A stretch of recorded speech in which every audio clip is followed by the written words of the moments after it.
हमारे मन में गंदे विचार क्यों आते हैं?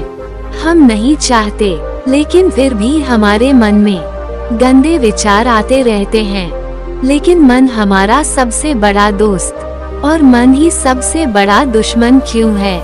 जब हम अपने मन की बात मानते हैं तो हमारा मन ही हमारा नेतृत्व करता है।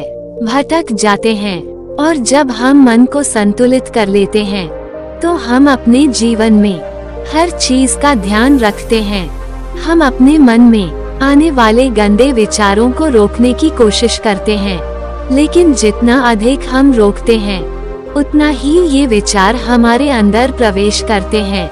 जितना अधिक आप किसी चीज से दूर भागते हैं, वह चीज आपको अपने पास ले जाएगी। इसलिए उस चीज से दूर मत भागिए, उस पर संतुलन बनाए रखिए। एक बार एक युवक गौतम बुद्ध के पास आया और गौतम बुद्ध से बोला कि हे बुद्ध, मेरे मन में इतने गंदे विचार क्यों आते हैं? मैं नहीं चाहता कि मेरे मन में गंदे विचार आए, पर मेरे मन में हमेशा कामवासना के विचार चलते रहते हैं और मैं इनके के बारे में सोच सोच कर बहुत परेशान हूँ। मेरी ऊर्जा और समय ये सब सोचने में ही नष्ट हो जाता है, और इन सब के विचारों की वजह से मैं कभी भी शांत नहीं रह पाता और मैं हमेशा ही स्त्रियों को देखकर मोहित हो जाता हूँ। अपने आप को रोक ही नहीं पाता। बुद्ध मुस्कुराए और उन्होंने उसे युवक से पूछा, क्या तुम्हें पता है ये कामवासना होती क्या है?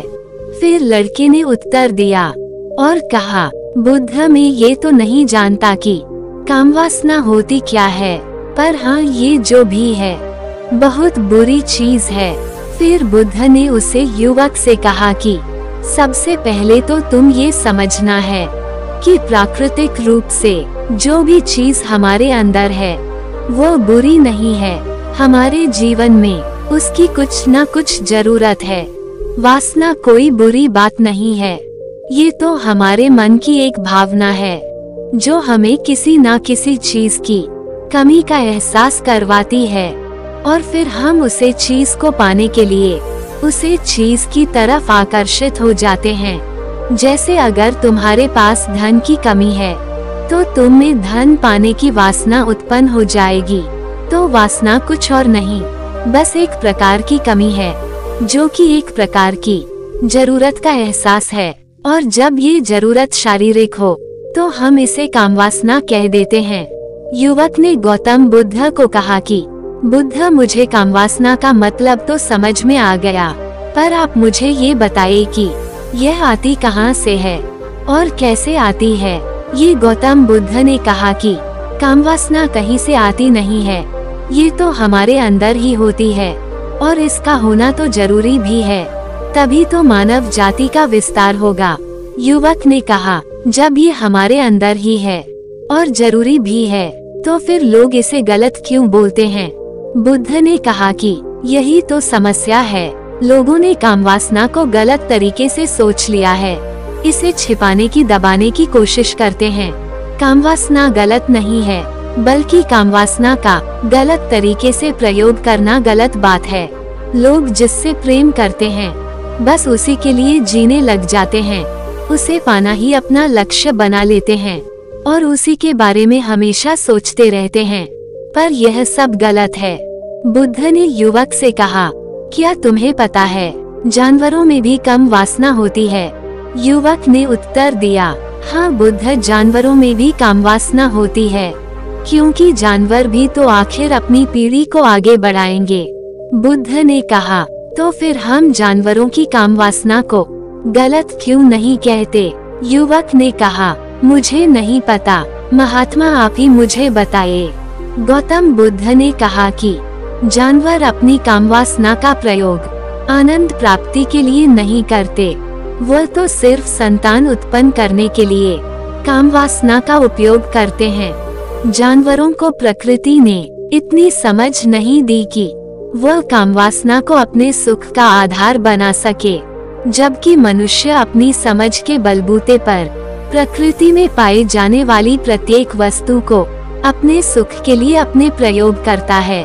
हम इंसानों ने ही काम वासना को अपने सुख का साधन बना लिया है, जबकि प्रकृति ने तो हमें अपने वंश को आगे बढ़ाने के लिए दिया था, लेकिन इंसानों ने इसे अपने जीवन का परम लक्ष्य बना रखा है। और इस तरह से काम वासना का बेलगाम हो जाना गलत है। युवक ने पूछा, महात्मा जी, ये काम वासना हम पर हावी क्यों होती है, क्यों ये बेलगाम हो जाती है? तब गौतम बुद्ध ने कहा कि सुनो, अब जो मैं तुम्हें बताऊंगा उसे तुम ध्यानपूर्वक सुनना। काम वासना का सारा खेल तुम्हें समझ आ जाएगा, तुम्हें तुम्हारे सारे सवालों का जवाब मिल जाएगा, बस तुम्हें ध्यान से सुनकर समझना है। फिर गौतम बुद्ध युवक को बताना शुरू करते हैं। एक बार की बात है, एक आश्रम में गुरु और उनके शिष्य रहा करते थे, जिससे रोजाना आश्रम के बाहर स्थित गांव में भिक्षा लेने के लिए जाते थे। उसे आश्रम का एक शिष्य जिस गांव में भिक्षा लेने जात था, उसे रास्ते में एक नदी पड़ती थी, जिससे रोज वह रास्ते से भिक्षा लेने जाता था। एक दिन उसने देखा कि एक लड़का पेड़ के पीछे छिपा है। वो उस लड़के के पास गया और उससे जाकर बोला, भाई, तुम इस पेड़ के पीछे छिपकर क्या देख रहे हो? लड़के ने कहा, अरे तुझे नहीं दिख रहा क्या कि मैं क्या देख रहा हूँ? तब शिष्य ने नदी की तरफ देखा तो वहाँ पर कुछ लड़कियाँ पानी भर रही थी। वो लड़कियाँ 14-15 साल की होगी। तब शिष्य ने उसे लड़के से कहा, अरे भाई, वहाँ पर तो लड़कियाँ पानी भर रही है, इसमें छिपकर देखने वाली क्या बात है? तब वो लड़का शिष्य की तरफ देख कर उससे कहता है, अरे पागल, तुम्हें दिखाई नहीं दे रहा ये परी कैसे नदी से पानी ला रही है? जरा उनकी अदाओं को तो देखो, उनके कोमल शरीर को देखो, उनकी पतली कमर मटके को उठाते समय बल खाती है, और उनके बाल उनकी कमर पर कैसे लहरा रहे हैं, मानो सुंदरता बिखरी पड़ी हो। उसने फिर से नदी के किनारे देखा और इस बार वह नदी के किनारे देखता रहा। अब कुछ भी दिखाई नहीं दे रहा था और वह बिल्कुल निडर था। उसे किसी भी चीज का कोई डर नहीं था, लेकिन अब वो छिपने लगा और उन लड़कियों को देखने लगा जैसे उसने कोई अपराध कर दिया हो। और जब वो छिपकर उन लड़कियों को देख रहा था, तभी वो अचानक अंदर से कौंप गया और उसने कहा कि ये मैं क्या कर रहा हूँ? मैं जो कर रहा हूँ वो सही नहीं है, मुझे यहाँ से चले जाना चाहिए। और फिर वह जल्दी से वहाँ से चला गया। वो आश्रम पहुँच जाता है।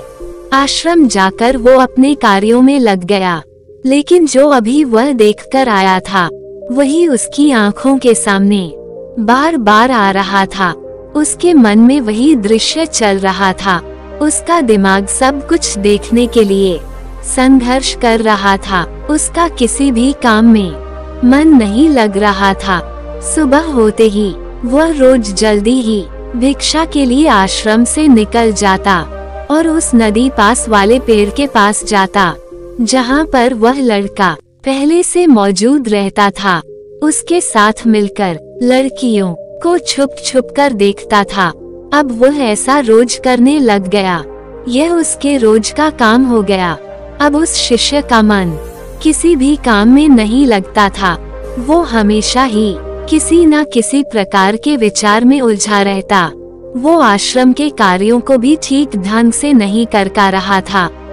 ना वो ठीक से सो पाता था, ना वो ठीक से खाना खा पाता था। उसका मन बेचैन सा रहता था। उसका मन बार बार उन लड़कियों की खूबसूरती देखने को मचलता था। जब गुरु भिक्षा दे रहे थे, तब भी उनका मन किन्हीं अन्य विचारों में खोया हुआ था। गुरु ने अपने शिष्य की इन हरकतों को भांप लिया था।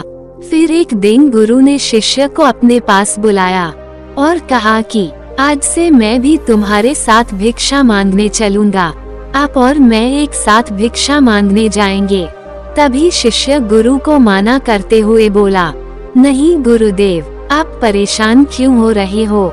मैं अकेला ही ठीक से भिक्षा मांग सकता हूँ। गुरु ने शिष्य से कहा कि ठीक है, तुम अकेले ही भिक्षा मांगने जाओ, जिससे वह तुरंत भिक्षा मांगने निकल पड़ा। सभी लोग उसे देखने के लिए उसके पीछे पीछे चलने लगे। थोड़ी दूर जाने पर गुरु ने देखा कि उनका शिष्य एक अपराधी की तरह एक लड़के के साथ पेड़ के पीछे छिपा हुआ है और छिपकर कुछ देख रहा है। गुरु भी अपने शिष्य के पीछे जाकर खड़े हो गए। उसका शिष्य क्या देख रहा है, जिसे देखने के लिए वह एक अपराधी की तरह पेड़ के पीछे छिपा हुआ है। गुरु ने देखा कि उसका शिष्य पेड़ के पीछे छिपकर नदी से पानी ले रही लड़कियों को देख रहा है। तब गुरु ने शिष्य से कहा, क्या देख रहे हो? अपने मालिक की आवाज सुनकर वह डर गया और उसके पसीने छूटने लगे। वह ऐसे कांपने लगा जैसे उसने किसी चोर को चोरी करते समय पकड़ लिया हो। उसकी हालत खराब हो गई। वो कुछ भी नहीं बोल पा रहा था। दूसरा लड़का जो शिष्य के साथ था वहाँ से भाग गया। उसके मुंह से कुछ टूटे फूटे शब्द ही बाहर निकल रहे थे। वो अपने गुरु से नजर भी नहीं मिला रहा था। गुरु ने शिष्य की तरफ देखा और कहा कि मेरा शिष्य तो निर्भय था, उसे तो किसी भी चीज का डर नहीं था, लेकिन ये क्या, तुम तो भय के मारे कांप रहे हो। शिष्य ने गुरु से कहा कि मुझे माफ कर दो गुरुदेव, मेरा इसमें कोई दोष नहीं है। उस लड़के ने मुझे बहका दिया था, लेकिन आपसे मैं वादा करता हूँ कि आज के बाद मैं ऐसा कभी दोबारा नहीं करूँगा। मुझे माफ कर दो गुरुदेव। गुरु ने शिष्य से कहा कि कोई बात नहीं, पर इस बात का तुम ध्यान रखना कि हम जैसी संगति करते हैं वैसा ही फल हमें प्राप्त होता है। हम जैसी संगति करते हैं उसके विचार हमारे अंदर प्रवेश करते हैं। इसलिए अच्छी संगति करो जिससे तुम्हारे अंदर अच्छे विचारों का प्रवेश हो। फिर गुरु और शिष्य आश्रम लौट आए और फिर से शिष्य आश्रम के कार्यों पर ध्यान देने लगा। उसने उस रास्ते को छोड़ दिया और दूसरे रास्ते से जाने लगा। वो अपने काम को ध्यान से करता, लेकिन धीरे धीरे उसके अंदर क्रोध उत्पन्न हो गया और फिर वो दूसरे शिष्यों पर क्रोध करने लगा और बेचैन रहने लग गया। अब वो सही समय पर भोजन भी नहीं करता था। वो भोजन भी बहुत कम खाता था। एक रात गुरु शिष्य के पास आए और उसे बोले कि अब तक तुमने कितनी बार अपना वादा तोड़ दिया। ये सुनकर शिष्य अपने गुरु के चरणों में गिर गया और रोने लगा। रोते रोते ही उसने गुरु से कहा कि गुरुदेव, मैं कई बार अपना वादा तोड़ चुका हूँ। फिर मैं वादा करता हूँ, लेकिन हर बार जब मैं वादा तोड़ देता हूँ तो मेरा मन मेरे वश में नहीं रहता।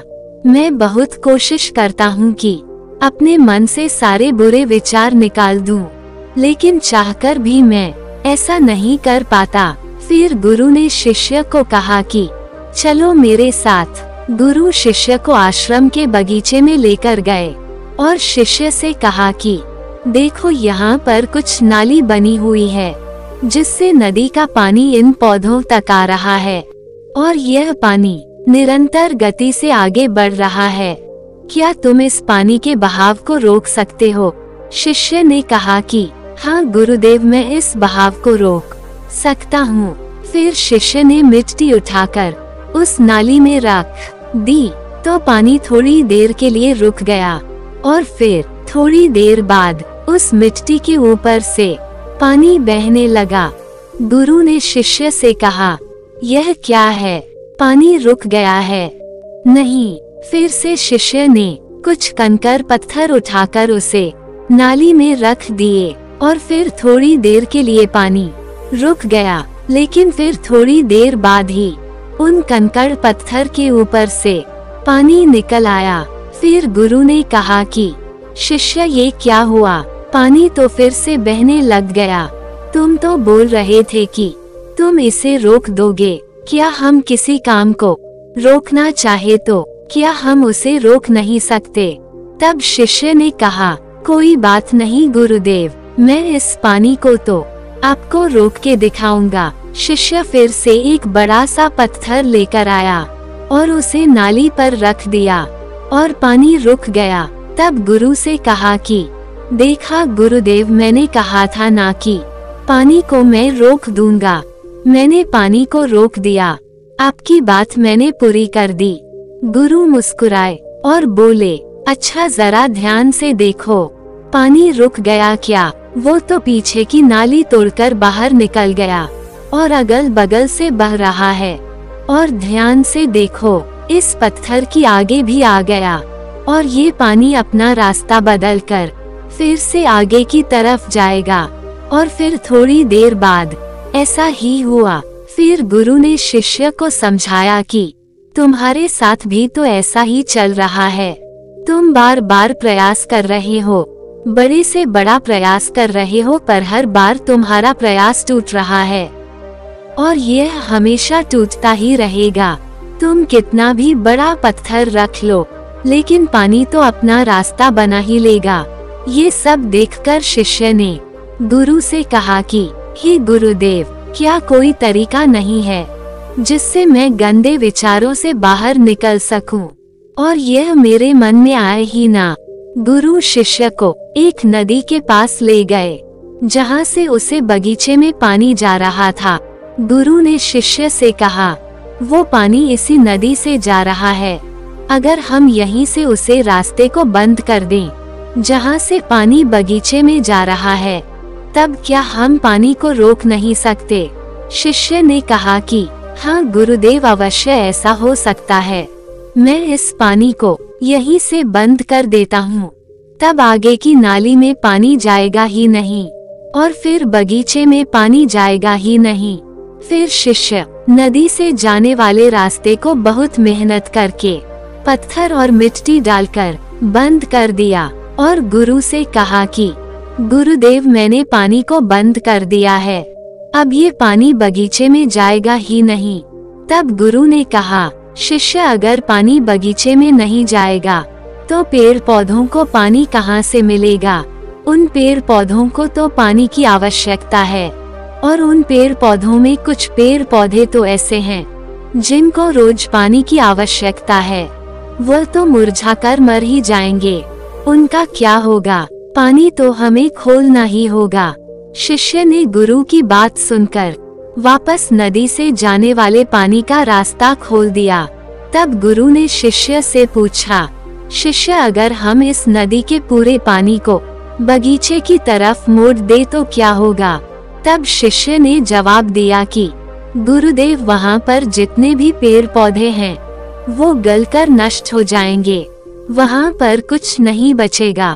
फिर गुरु मुस्कुराए और बोले, तुम इस बात को समझो कि हमें किसी भी चीज को रोकना नहीं है, बस हमें हमेशा संतुलन बनाए रखना है। कम पानी से भी पौधे नष्ट होते हैं और ज्यादा पानी से भी पौधे नष्ट होते हैं। हमारा जीवन संतुलन से ही चलता है। गुरु ने शिष्य से कहा कि अगर मैं तुम्हें कुछ कहूँ कि तुम आम के बारे में मत सोचो, तो तुम्हारे मन में सबसे पहले किसका चित्र आएगा? शिष्य ने कहा कि गुरुदेव, मेरे मन में तो पहला चित्र आम का ही आएगा। गुरु ने कहा कि जब हम गंदे विचारों को जबरदस्ती रोकने का प्रयास करते हैं तो वह और मजबूती के साथ हमारे अंदर प्रवेश करते हैं, हमारे अंदर उठाते हैं। इसलिए हमें उन्हें कभी भी दबाने की कोशिश नहीं करनी चाहिए। तब गुरु शिष्य के पास गए और बोले कि बुरे लोगों की संगति के कारण भी हमारे अंदर गंदे विचार आते हैं। कभी कभी ऐसा होता है कि हमारे अंदर कामुकता नहीं होती, लेकिन कुछ अश्लील लोगों के साथ रहने के कारण वो हम पर हावी हो जाते हैं। तब शिष्य ने कहा कि गुरुदेव, आप सही कह रहे हैं, मैं अपने लक्ष्य से भटक गया था। तब वो शिष्य रात को बहुत शांति से सोया, सुबह पूरे मन से अपना काम किया और फिर सुबह वही भिक्षा लेने चला गया जहां वह लड़का आज भी पेड़ के पीछे छुपकर उन लड़कियों को देख रहा था। वो शिष्य नदी पर गया जहाँ वह लड़कियाँ पानी भर रही थी। उसने उन लड़कियों से पानी मांगा। उन लड़कियों में से एक लड़की ने उसे पानी पिलाया और उसे सन्यासी शिष्य के चरण छुए। शिष्य ने उसे आशीर्वाद दिया कि तुम्हारा कल्याण हो। शिष्य का मन सकारात्मक ऊर्जा से भर गया। उसके चेहरे पर मुस्कान आ गई थी, जैसे उसे कोई खोई हुई चीज वापस मिल गई हो। वो अपने रास्ते पर वापस जाने लगा। तभी पीछे से वह लड़का आया जो पेड़ के पीछे छिपा था। वह शिष्य के पास आया और बोला कि क्या बात है, आज तुमने करीब से देखा है, अब तो मुझसे आगे निकल गए। तब शिष्य ने कहा कि हम हमेशा दूसरे के दर्शन करने में ही व्यस्त रहते हैं, अपने दर्शन कर ही नहीं पाते। तुम कब तक इस पेड़ के पीछे छुपाते रहोगे? किसी को पसंद कर लो, उससे बोल दो। अगर वो भी तुम्हें पसंद करती है तो शादी कर लो, और उससे पहले तुम कुछ बन जाओ। अपने आप को पहचान लो। ऐसे अपना समय बर्बाद मत करो। फिर लड़का रोज उससे मिलने लगा और उसे लड़के जाना छोड़ दिया। और फिर वो लड़का अपने जीवन में कुछ बनने के लिए संघर्ष करने लगा। तो तुमने देखा संगति का असर क्या होता है। अपनी संगति बदलो, अपने विचार बदलो। बुद्ध ने युवक से पूछा कि क्या तुम्हें तुम्हारे सारे सवालों का जवाब मिल गया? तब युवक ने कहा कि हाँ महात्मा जी, आपका बहुत बहुत धन्यवाद। तब गौतम बुद्ध ने युवक से कहा कि जब तुम्हारे मन में गंदे विचार आए तब आप अपने आप को दोषी मत मानो। ये शरीर है और यह सब हजारों वर्षों से सिखाया गया है। एक केवल तुम्हारे सोच लेने से, शपथ लेने से ये टूटने वाला है नहीं, लेकिन तुम्हारे पास वो शक्ति है, वो ऊर्जा है जिसका तुम्हें संतुलन उपयोग करना है। तुम एक जीवित ऊर्जा हो जो कुछ भी अनुभव करने के लिए स्वतंत्र है, जो निर्माण करने के लिए स्वतंत्र है। इसलिए तुम अपने आप को पहचानो। ये बोलकर गौतम बुद्ध मौन हो गए और वो युवक वहाँ से चला गया।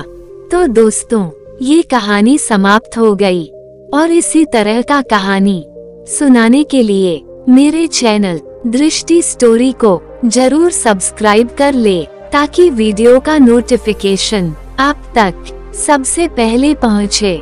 धन्यवाद।